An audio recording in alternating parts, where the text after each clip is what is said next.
Hello hi అండి. మన ఇల్లు మన స్టైలు వ్యూవర్స్ అందరికీ హాయ్ అండి. ఏంటి ప్లేట్లో ఇవన్నీ పెట్టుకుంది ఏంటి అనుకుంటున్నారా? ఈరోజు నా మార్నింగ్ బ్రేక్ఫాస్ట్ అండి.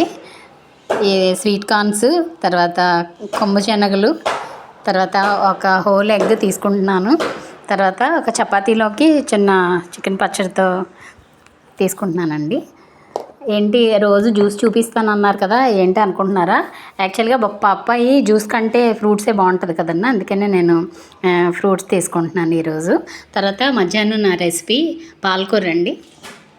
ఇది నా గార్డెన్లో పండిన పాలకూరే. చూసారా ఎంత బాగుందో. ఇది తీసుకొచ్చి నేను ఒక 3 days అయిందండి, లోపల పెట్టాను. యాక్చువల్గా ఇంట్లో లేము వండేయడానికి. ఇది పప్పు వేసి ఈరోజు పాలకూర చేస్తానండి. మీరు కూడా హెల్తీగా ఫుడ్ తీసుకోవాలి, యాక్టివ్గా బాడీ యాక్టివ్గా ఉండాలంటే కనుక ఈ రెసిపీస్ నేను ఏదైతే చెప్తున్నానో దాన్ని మీరు ఫాలో అవ్వండి. ఇలాగని మీరు చేసినట్లయితే మీ బాడీ చాలా యాక్టివ్గా ఉంటుంది. బాడీలో ఉన్న టాక్సిన్స్ అన్నీ పోయి మనం హెల్తీగా ఉంటామండి. అలాగే ఈవినింగ్ నేను 4-5 ఆ టైంకి నేను డ్రై ఫ్రూట్స్ తీసుకుంటాను. ఒకవేళ మీరు అనుకోవచ్చు ఈవిడ బాగా ఉన్నట్టుంది ఈవిడికి, అందుకని ఇలా తీసుకుంటున్నానని. అండి మనం హాస్పిటల్కి వెళ్ళామనుకోండి, మనకి స్కానింగ్ రాసిన, ఎక్స్రే రాసిన, ఏం చేసినా మనం ఖచ్చితంగా మనం దాన్ని ఫాలో అవుతాం కదా. అవన్నీ అవసరం లేకుండా, మనకి హాస్పిటల్కి వెళ్ళ అవసరం లేకుండా ఉండాలి అనే ఉద్దేశంతో నేను నా ఫుడ్ని నేను మార్చుకున్నాను.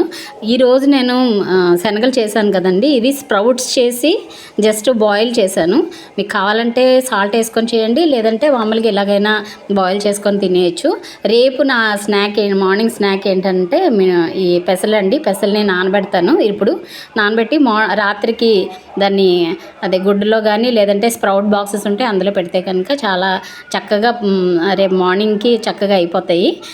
ఇది నా యొక్క ఫుడ్ అండి. మీరు కూడా మీ ఫుడ్ని మీరు చేంజ్ చేసుకోవాలి, నేను హెల్తీగా ఉండాలి అనేసి అనుకున్నట్లయితే కనుక ఈ వీడియోని ఫాలో అవ్వండి. Thank you for watching.